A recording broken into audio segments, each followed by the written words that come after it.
Ta série est sur le point de revenir, mais tu ne te rappelles pas des saisons précédentes? Tu as la flemme ou juste pas le temps?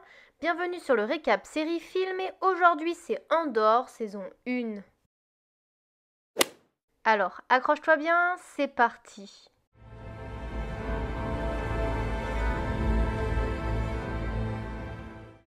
5 ans avant les événements de Rogue One, Cassian Andor se rend sur Morlana One à la recherche de sa petite sœur qu'il n'a pas vue depuis qu'il est enfant. Il s'acharne à la chercher tout en sachant qu'aucun habitant de Kenari, sa planète d'origine, n'a survécu. Pendant sa recherche, il rencontre deux gardes qui l'importunent. Cassian en tue un par mégarde, puis tue le second pour éviter le moindre témoin. Il rentre sur Ferrix et demande à son ami Bix de contacter un homme, l'acheteur, pour qu'il puisse vendre un module appartenant à l'Empire afin de fuir la planète. Mais sur Morlana, les autorités retrouvent les corps et Cyril Karn décide de mener l'enquête contre les ordres de son boss. Les autorités lancent donc un avis de recherche.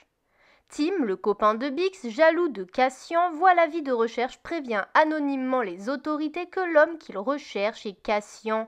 Dans un flashback, on voit le jeune Cassian et sa communauté se rendre à un vaisseau après que celui-ci se soit crashé. Mais un soldat est encore vivant, tue l'une des leurs et il se fait tuer à son tour. Le jeune Cassian se rend seul dans un vaisseau et rencontre Marva et Clem des pilleurs. S'apercevant que des soldats arrivent, ils embarquent le garçon, lui sauvant la vie et l'emmenant avec eux sur Ferrix. De retour au présent, l'acheteur arrive en ville, tout comme les autorités menées par Cyril.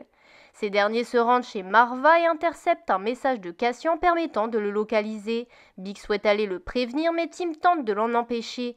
Elle est arrêtée par des soldats tandis que Tim est tué en essayant de l'aider.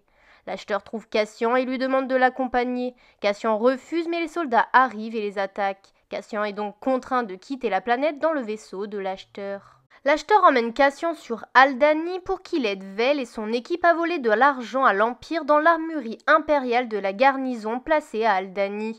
Il rencontre les autres membres du CAS, Skin, Taramine, Nemik, Cinta et Gorn, un lieutenant de la garnison. Ils sont censés mettre au point le plan dans 3 jours lors d'une célébration où une pluie de météorites est censée les aider à fuir. Pendant ce temps, Cyril est tenu responsable de l'échec sur Ferrix et est renvoyé, tandis qu'à Coruscant, au bureau de la sécurité impériale, Dedra apprend l'attaque et demande à voir le rapport et examiner le module impérial trouvé par les autorités.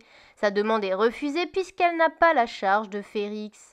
En même temps, l'acheteur Luten, qui travaille sous la couverture d'un antiquaire avec son assistante Cléa, qui fait également partie des rebelles, rentre chez lui. La sénatrice, aidant financièrement les rebelles, va le voir et lui apprend être surveillé. Tandis que Cyril retourne vivre avec sa mère envahissante, Cassian est entraîné par les besoins de la mission. Il finit par avouer que contrairement aux autres qui font cela pour les rebelles, lui fait cela pour l'argent. Les Danis, habitants d'Aldhani, se rendent à la garnison pour la cérémonie. Cassian, Taramine, Nemik et Skin les escortent sous des déguisements des soldats. Gorn parvient à les faire entrer dans la garnison tandis que Vel et Cinta coupent les communications. Ils prennent la famille du commandant en otage, obligeant celui-ci à ouvrir le coffre-fort. Tandis qu'ils chargent le vaisseau, les communications sont rétablies et les soldats à l'extérieur sont prévenus. Ils attaquent, tuant Gorn et Taramine, tandis que Cassian parvient à faire démarrer le vaisseau, mais Nemik se fait écraser sous le poids de l'argent. Il parvient à aider Cassian à les mener hors d'Aldhani, puis est emmené à un médecin. Skin avoue alors à Cassian qu'il fait également ceci pour l'argent et lui propose d'abandonner Vel et Nemik, Cinta étant restée sur Aldhani pour une autre mission et se partager la récompense. Cassian tue Skin et Nemik meurt. Le premier laisse le vaisseau à Vel avant de partir avec sa part de la récompense. Après le casse sur Aldhani, les autorités adoptent plusieurs mesures tandis que l'empereur Palpatine souhaite créer de nouvelles lois et interdictions. La sénatrice va voir Luten pour en parler. Elle a peur de ce que ça va engendrer, mais la rébellion a besoin d'argent. Or, la sénatrice a des trous trop importants dans ses comptes. Elle demande de l'aide à son amie d'enfance, Tay. En même temps, Cléa envoie Vel tuer Cassian. De son côté, Cassian retourne sur Ferrix pour fuir avec Marva, mais celle-ci refuse de fuir l'Empire. Il va donc seul sur Niamos, mais se fait arrêter sous fausse accusation et condamné à 6 ans. Pendant ce temps, Dedra remet en question le système actuel, son chef lui donne raison et lui confie la charge de Ferrix. Cassian est envoyé sur Narkina 5, une usine impériale où les ouvriers sont par groupe et mis en compétition avec les autres. Il rencontre Kino, le chef de groupe. En même temps, Dedra convoque Cyril pour l'interroger au sujet de Cassian. Elle pense alors que ce dernier pourrait l'amener à un réseau de rebelles. Elle se rend alors sur Férix, là-bas Bix tente de contacter Cassian. Elle appelle Luten, mais celui-ci ne répond pas et décide de couper toute communication avec Férix sous les conseils de Cléa. Puis Bix se fait arrêter. Cinta et Vel sont également sur Férix à la recherche de Cassian. Cinta décide de rester tandis que Vel repart. Dedra interroge Bix sur Cassian mais également sur l'acheteur. Elle la torture pour l'obliger à parler. Pendant ce temps, Vel va voir sa cousine, la sénatrice. Plus tard, Ted dira à cette dernière qu'elle devrait demander de l'aide à Davos Skeldon, un banquier. Du côté de Cassian, il passe un mois à l'usine et prévoit de s'enfuir avec d'autres détenus en tentant de convaincre Kino de les aider. Tout un groupe se fait tuer pour avoir causé des problèmes et alors que le plus vieux du groupe meurt d'une attaque, le médecin avoue que les prisonniers ne sont plus libérés, même à la fin de leur temps de condamnation. Kino, qui était proche de sa libération, accepte donc d'aider Cassian et les autres à s'échapper. Cassian prévoit leur fuite le lendemain lorsqu'on leur amènera un remplaçant pour le mort. Kino lui raconte la vérité aux autres prisonniers et leur laisse le choix de se joindre à eux. Le lendemain, ils attaquent les gardes, grimpent à la passerelle et parviennent à récupérer des armes pour libérer les autres niveaux. Et pour s'échapper de l'usine, les prisonniers doivent nager sur plusieurs kilomètres. Or, Kino ne sait pas nager et Cassian est poussé dans l'eau avant d'avoir pu l'aider. En même temps, un des agents doubles de Luten le met en garde contre Dedra et lui apprend que les autorités savent pour la prochaine attaque des rebelles. Et la sénatrice rencontre Davos qui demande à présenter son fils à sa fille pour d'éventuelles fiançailles contre son aide, mais elle refuse. Marva meurt alors, les autorités laissent alors les habitants préparer des funérailles en espérant que ça fera revenir Cassian.